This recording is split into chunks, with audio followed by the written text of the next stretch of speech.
दृष्टि ज्ञान विज्ञानी, नई दृष्टि मोक्ष प्रदानी, नई राह क्रम मार्गी, नई राह हो दादाई। जय जय स्वस्वरूपम ज्योति, अहो प्रत्यक्ष है ये ज्ञानी। नमस्कार, आदाब, सत श्री अकाल, वणकम, जय श्री कृष्ण, जय स्वामीनारायण, जय सच्चिदानंद। दादा भगवान परिवार आप सभी का स्वागत करता है नई दृष्टि नई राह प्रोग्राम में। दुनिया में सब लोग कर्म की बातें करते हैं, कहते हैं अच्छा कर्म करो तो अच्छा फल मिलेगा और बुरा कर्म करो तो इसी जन्म में भुगतना पड़ेगा। तो क्या ये सही है? चलिए जानते हैं अपने आत्मज्ञानी पूज्य दीपक भाई से। मेरा प्रश्न है, how to deal with difficult people in life. हमारे रोज के व्यवहार में मित्रों के साथ, परिवार के साथ तन मन अच्छा व्यवहार करते हुए भी वे प्रसन्न नहीं होते, लेकिन बार बार वह हमारी आलोचना करते हैं, अपने मन को नियंत्रित करते हैं। ऐसी परिस्थिति में मन को कैसे शांत रखे और संभाव रखे? क्या हमारे पूर्व जन्म का कर्म है? सच्ची बात है, हमारे पूर्व जन्म का कर्म के वजह से ही हमारे रिश्तेदार हमको मिलते हैं, और कल ज्ञान मिलेगा तो रिश्तेदारों के साथ कैसे संभाव रखना, वो चाबियां भी आपको मिल जाएगी। और ये डिफिकल्ट पीपल जो लाइफ में आते हैं, देखो बिना गलती कोई फल आने वाला नहीं है, विदाउट कॉजेस इफेक्ट आती ही नहीं। तो ये संसार जो भी आपको इफेक्ट भुगतनी पड़ती है वो आपके ही कॉजेस की इफेक्ट है और सामने वाला निमित्त है। यानी जो हम मानते हैं कि ये आदमी की वजह से मुझे इतनी डिफिकल्टी आ गई, वो अपनी रॉन्ग बिलीफ है, हमारी ही गलती का फल देने वाला निमित्त है। जैसे एक एग्जांपल मैं दूं, जैसे आपने सपोज चोरी की है, किसी आदमी ने चोरी, तो उसको जेल में जाना पड़ता है और पुलिस वाला उसको मारेगा, सजा करेगा। तो पुलिस वाला की कुछ गलती है? नहीं। हाँ, हमने चोरी की, इसके लिए जेल मिली। तो ये मनुष्य जीवन जेल है, हमारी गलतियों का दंड है। इसकी गलती निकालोगे, यानी किसी की गलती मत निकालो। जो आ रहा है, जो आदमी मिलता है, तय करो कि नहीं उसका कोई दोष नहीं है, मेरी गलती का फल मुझे मिलता है, मुझे संभाव से निकाल करना है। जब अपनी गलती हमें एक्सेप्ट हो जाएगी तो फिर नाम सामने वाला गुनहगार नहीं लगेगा। समझ में आता है ना? चोरी आपको ये ख्याल में आ कि मैंने चोरी की थी, इसके लिए पुलिस वाला मुझे परेशान करता है, तो फिर पुलिस वाले का दोष नहीं देखेगा। अपनी चोरी के लिए हमारा निश्चय हो जाएगा, जिंदगी में चोरी नहीं करनी है कभी। ठीक है। ऐसे संसार में राग द्वेष मोह की है अज्ञानता से, इसके लिए हमें ये सब रिलेटिव्स मिलते हैं। अभी तय करो कि हमें किसी के साथ राग द्वेष मोह नहीं करना है, छूटना है हिसाब पूरा करके। ठीक है। तो आप छूट जाओगे और कल ज्ञान में यही आपको चाबियां मिलती है कि कैसे एक एक व्यक्तियों के साथ वैर जैर पूरा करें। और जब तक पूरा नहीं कर सकते हो वहां तक आप अपने मन में सामने वाले के लिए एक भी नेगेटिव विचार मत होने दो, और हो गया तो दिल से पश्चाताप करते रहो, एक दिन आप छूट जाओगे। ठीक है। आप सुन रहे हैं नई दृष्टि नई राह। दोस्तों, आज हम बात कर रहे हैं कर्म के सिद्धांत की। कर्म क्या है और कर्म बंधन कैसे होता है? सुना है मनुष्य जन्म में आते ही कर्म की शुरुआत हुई, तो हमारा पहला जन्म किस आधार पर हुआ था? चलिए जानते हैं इन सारे प्रश्नों के उत्तर हमारे आत्मज्ञानी से अगले सेगमेंट में। कहते हैं कि कर्म के हिसाब से फल मिलता है, पर जिस आदमी ने सबसे पहले जन्म लिया था उसको कौन सा कर्म से फल मिला था? कहाँ है निधि? हाँ, पहले आदमी क्या है? ये जो थोड़ी देर पहले बताया था कि जो पंचेंद्रिय जो दिखते हैं, उससे आगे 4 इंद्रिय वाले जीव है, उससे आगे 3 इंद्रिय वाले जीव है, उससे आगे 2 इंद्रिय वाले, उससे आगे 1 इंद्रिय, और उससे भी आगे एक भी इंद्रिय प्रकट नहीं, ऐसे आवरण वाले आत्मा है। तो सबसे पहले आवरण वाले आत्मा थे, और संसार में एक जीव मोक्ष में जाता है तब एक जीव व्यवहार में एंटर होता है, तब एक आवरण टूटता है, एक इंद्रिय जीव शुरू होता है। यानी सबसे पहले एक इंद्रिय जीव अपने मनुष्य में, अब मनुष्य लोग देख सकते हैं, गुलाब है, पोटैटो है, जिसका नाम हुआ वो एक इंद्रिय जीव है। एक पेड़ है, सब जो एनीबा है, अमीबा है, ऐसे सब छोटे छोटे जीव जो एक इंद्रिय जीव है, वहाँ से शुरुआत होती है। और अपने आवरण टूटते टूटते टूटते, एक इंद्रिय में से 2 इंद्रिय में, 3 इंद्रिय में, 4 इंद्रिय में, 5 इंद्रिय, अपने आप होते जाता है। वो चिंपांजी देखा है ना आपने, बंदर, हाँ। वो मनुष्य के पहले वहां होते हैं और वहां से धीरे धीरे डेवलपमेंट में आगे आते हैं। समझ में आया आपको? जय सच्चिदानंद।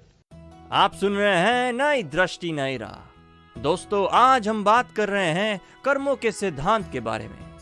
दोस्तों, कभी आपने सोचा है कि जब हमारा जन्म होता है तो हम हमारे पिछले जन्म से साथ में क्या लाते हैं? अगर सभी कुछ हमारा पिछला हिसाब ही है तो क्या हम इसे रोक सकते हैं? चलिए सुनते हैं हमारे आत्मज्ञानी से। मैं ये जानना चाहता हूँ कि जो हमारा जीवन है ये किस थ्योरी पे चलता है? हर एक थ्योरी पे है ना? वो बताऊंगा मैं। हाँ जी। नहीं, ऐसे स्टेप वेल रहती है ना, बावड़ी, पानी की वेल नहीं, बावड़ी में नीचे उतरता है और बावड़ी में उतर के बोलेगा तू चोर है, तो ऐसे प्रतिघोष आएगा, तू चोर है, तू चोर है। तो ये भी ये चोर कौन सुनाता है हमें? दीवार, बावड़ी की। तो संसार भी ऐसा ही, आप कुछ भी प्रोजेक्शन किया, एक्शन करते हो आप अज्ञानता से, उसका फल आपको कोई भी निमित्त से भुगतना पड़ता है। कोई भगवान अपने दखल कर नहीं सकता, आपका स्वरूप ही भगवान है। भीतर में आत्मा वही भगवान है, वही आपका स्वरूप है। और आपके कार्य में दखल नहीं किया, उन्होंने सिर्फ प्रकाश दिया है। जैसे ये प्रकाश देती है लाइट, हम पढ़ सकते हैं, पूजा पाठ करते हैं। कोई ऐसे मच्छर देके मारेगा नहीं, मारता है मच्छर, लाइट में दिखेगा, अंधेरे में दिखेगा नहीं। तो लाइट का उपयोग वो दुरुपयोग कर रहा है मच्छर देखने के लिए। कोई मच्छर को बचाएगा, या कोई पढ़ाई करेगा, चित्र करेगा, अकाउंट सीखेगा। तो लाइट का अपनी अपनी बुद्धि से लोग उपयोग करते हैं, और ज्ञानी शुद्ध उपयोग करते हैं, ज्ञाता दृष्टा रहते हैं, भगवान के साथ अभेद हो जाते हैं। तो प्रकाश स्वरूप जैसा ये लाइट है, वो कुछ भी नहीं करती, फिर भी उनके प्रकाश में हम बहुत कुछ कर सकते हैं। ऐसे आत्मा भी कुछ नहीं करता, उनके प्रकाश में अहंकार और बुद्धि सब प्रकार के कार्य करते हैं। समझ में आया आपको? हाँ। तो ये हमारा रोल क्या है? तो हम कर्ता भाव से कर्म बांधते हैं और बाद में भोक्ता भाव से हम दूसरी लाइफ में भुगतते हैं। तो भुगतने के टाइम अज्ञानता के वजह से वापस नया कर्म बांधते हैं। मैंने किया, अभी सही नहीं हुआ, मैं अच्छी तरह करूंगा, ऐसे भाव करके नया कर्म बांधते हैं। यानी इस लाइफ में हमारा काम क्या है? नया कर्म बांधने का, दूसरा कुछ नहीं कर सकते। कर्म फल भुगतने में इतना 1% भी हम चेंज नहीं कर सकते। जन्म से लेके मृत्यु तक सिर्फ अहंकार करते हैं और दूसरा भाव बांध लेते हैं। यही तो सबसे बड़ा प्रश्न है ना जी, हाँ। कि जो पिछले जन्म का है वो हमारे को आज भुगतना पड़ रहा है। जो हो रहा है वो हमारे पिछले जन्म के फलों के आधार पे हो रहा है। एग्जैक्ट। ठीक है। तो लेकिन जो पीछे हम जो भी कोई कार्य करते हैं, जब वो पहले से ही तय है, तो फिर हम उसके चेंज कैसे कर सकते हैं? नहीं कर सकते। उसमें बीज सुधार सकते हो, फल तो भुगतना ही पड़ेगा। आम का बीज डाला है तो आम का फल आएगा। अभी आपको चीकू चाहिए तो चीकू का बीज डालो तो चीकू आएगा। नारियल चाहिए तो नारियल का बीज डालो। जो फल चाहिए उसके बीज डालो, और नहीं चाहिए तो बीज डालना बंद कर दो, तो मोक्ष होएगा। फल तो भुगतने ही पड़े। कृष्ण भगवान को भुगतने पड़े, महावीर भगवान को भुगतने पड़े, रामचंद्र जी को भुगतने पड़े, छुटका ही। तो जैसे बोलते हैं कि किसी के पास, पंडित के पास चले गए लोग, बहुत से लोग ऐसे जाते हैं, तो पंडित के पास चले गए, उसने कहा ये ग्रह दशा चल रही है तो इसमें आप ऐसा करिए वैसा करिए तो ये चेंज हो जाएगा। और हुआ? तो जब वो चेंज नहीं होता तो ये एक मिथ्या है ना? नहीं, मिथ्या नहीं है, निमित्त है। हाँ, वो निमित्त है। साइंटिफिक सर्कमस्टेंशियल एविडेंस में, बहुत सारे एविडेंस में एक ज्योतिष का भी निमित्त है, पूजा का भी निमित्त है, मंत्र जाप का निमित्त है, और उसका पुण्य का हिसाब होएगा तो चेंज, यानी शांति मिलेगी, और पुण्य का हिसाब नहीं होएगा तो कुछ चेंज नहीं होएगा और दुखी दुखी हो जाएगा। कितने करते हुए भी कुछ फर्क नहीं पड़ेगा। यानी ये निमित्त है। निमित्त यानी वन ऑफ द एविडेंस। यानी अभी उसको संजोग मिला है तो करने दो, नहीं मिला तो नहीं करो। मगर अध्यात्म दृष्टि क्या बताती है? अध्यात्म दृष्टि ये बताती है कि हमें जो भी कर्मफल भुगतने हैं उसमें नए एक बीज ना गिरे, उतना पुरुषार्थ करो। भुगतने का तो छूटेगा नहीं। और जो कुछ बोले गए, कोई बताएगा अरे इतना मंत्र करो, भगवान का नाम लो, शांति होगी, तो करो। पर हम समझना है कि ये निमित्त है। हम तो ये निमित्त से हमारा कर्म का फल जो भुगतना है वो तो भुगतते ही रहे, भुगतेंगे ही। फिर भी हम प्रार्थना करेंगे तो निमित्त है प्रार्थना, उससे थोड़ी अंतर शांति बढ़ेगी और दूसरे भाव के कर्म बांधने में थोड़ा शांति रहेगी उसको। अच्छे बुरे कर्म कम बांधेगा, अच्छे कर्म ज्यादा बांधेगा, उतना फर्क होएगा। समझ में आया आपको? ठीक है, लेकिन जो छोटा बच्चा जन्म लेता है, छोटा जब जन्म लेते ही कोई बीमार हो जाता है, तो वो अभी तो उसने कोई कर्म किया ही नहीं है, तो वो पिछले जन्म से ही है उसका। प्रूव हो गया है ना, प्रूव हो गया ना, प्रूव हो गया का ही जन्म का फल इस लाइफ में आ रहा है। हाँ ठीक है। तो छोटा बच्चा फैक्ट्री का मालिक हो जाता है, छोटे सेठ है ना, उसको अभी दूध पीने का मालूम नहीं और छोटे सेठ हो जाता है, तो पुण्य का फल उसको सेठ बना देता है ना। तो पूर्व का पुण्य है ही, पूर्व का ही फल है इस लाइफ। तो जो अभी हम करते हैं वो अपनी किस बुद्धि से हम अपने आप को सुधार सकते हैं, बस ये जानना चाहता हूँ। वो क्या है कि मनुष्य का डेवलपमेंट होता है, जैसे चौथी स्टैंडर्ड से 5वीं में जाता है, 5वीं में से 6ठी में जाता है, ऐसे संसार एक समसरण मार्ग है। मोक्ष का रास्ता जो बोलता है संसार की बिगिनिंग से मोक्ष तक का, तो कोई 15 माइल पे है, कोई 25 माइल पे है, कोई 80 माइल पे है, वो डेवलपमेंट बोला जाता है उसकी।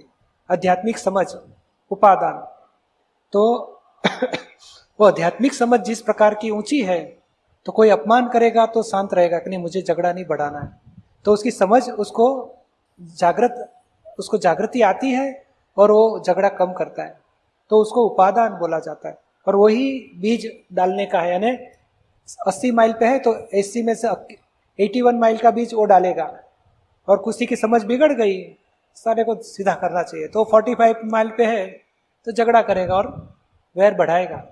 यानी डेवलपमेंट है, कितना क्रोध, मान, माया, लोभ कम करना या तो पश्चाताप लेना, वो उसका डेवलपमेंट बोला जाता है। जितना क्रोध, मान, माया, लोभ के ऊपर पश्चाताप करता है, ये नहीं करना चाहिए, तो उसकी डेवलपमेंट ऊंची बोला जाता है। और क्रोध, मान, माया, लोभ से ज्यादा वैर जैर बढ़ाता है, झगड़ा करता है, तो डेवलपमेंट कम बोला जाएगा। वो डेवलपमेंट के हिसाब से वो कर्म बांधता है। समझ में आया आपको? आप सुन रहे हैं नई दृष्टि नई राह। दोस्तों, आज हम बात कर रहे हैं कर्मों के सिद्धांत की। क्या हम हमारे वाणी, विचार, वर्तन से कर्म बांधते हैं या सिर्फ भाव ही काफी है? कहते हैं हमारे कर्म के ऊपर ही हमारी नेक्स्ट गति निश्चित है।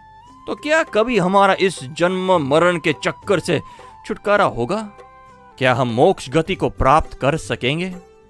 चलिए जानते हैं इन सारे प्रश्नों के उत्तर हमारे आत्मज्ञानी से अगले सेगमेंट में। जय सच्चिदानंद। हाँ जी, बोलिए।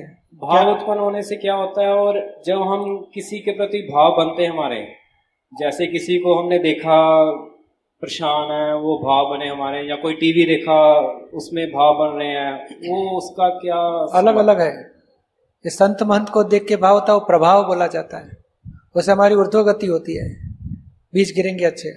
और ये एक्टर एक्ट्रेस को देखते हैं तो भाव अधोगति के गिर जाएंगे, मोह के भाव गिरेंगे, और मोह से हम नीचे गिरेंगे, स्लिप होते जाएंगे।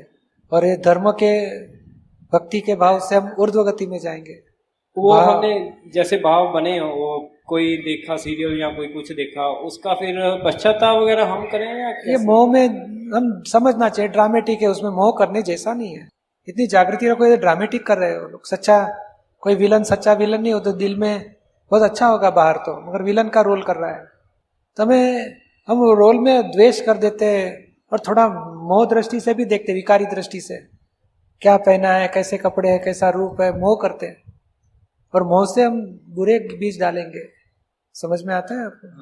आप सुन रहे हैं नई दृष्टि नई राह, जो सुलझाता है जिंदगी के हर सवाल को।